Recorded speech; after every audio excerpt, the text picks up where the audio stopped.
With social media sites being used by 1/3 of the entire world, they've clearly had a major influence on society. But what about our bodies? Here are 5 crazy ways that social media and the internet are affecting your brain right now. Can't log off? Surprisingly, 5 to 10% of internet users are actually unable to control how much time they spend online. Though it's a psychological addiction as opposed to a substance addiction, brain scans of these people actually show a similar impairment of regions that those with drug dependence have. Specifically, there's a clear degradation of white matter in the regions that control emotional processing, attention, and decision making. Because social media provides immediate rewards with very little effort required, your brain begins to rewire itself, making you desire these stimulations, and you begin to crave more of this neurological excitement after each interaction. Sounds a little like a drug, right? We also see a shift when looking at multitasking. You might think that those who use social media or constantly switch between work and websites are better at multitasking, but studies have found that when comparing heavy media users to others, they perform much worse during task switching tests. Increased multitasking online reduces your brain's ability to filter out interferences and can even make it harder for your brain to commit information to memory. Like when your phone buzzes in the middle of productive work.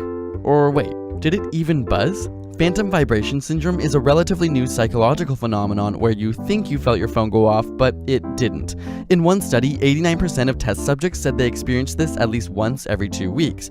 It would seem that our brains now perceive an itch as an actual vibration from our phone. As crazy as it seems, technology has begun to rewire our nervous system, and our brains are being triggered in a way they never have before in history. Social media also triggers a release of dopamine, the feel-good chemical. Using MRI scans, scientists found that the reward centers in people's brains are much more active when they're talking about their own views as opposed to listening to others.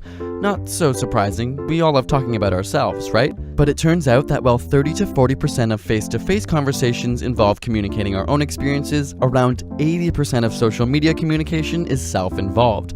The same part of your brain related to orgasms, motivation, and love are stimulated by your social media use, and even more so when you know you have an audience. Our body is physiologically rewarding us for talking about ourselves online. But it's not all so self-involved. In fact, studies on relationships have found that partners tend to like each other more if they meet for the first time online rather than with a face-to-face interaction. Whether it's because people are more anonymous or perhaps more clear about their future goals, there's a statistical increase in successful partnerships that started online. So while the internet has changed our verbal communication with increased physical separation, perhaps the ones that matter the most end up even closer. Speaking of social media, we had you ask us questions on Twitter, Instagram, Facebook, Tumblr, Google+, and every other social platform we could find, and did a Q&A video over on ASAP Thought. So if you feel like getting some insider info on ASAP Science and behind the scenes, check it out with the link in the description.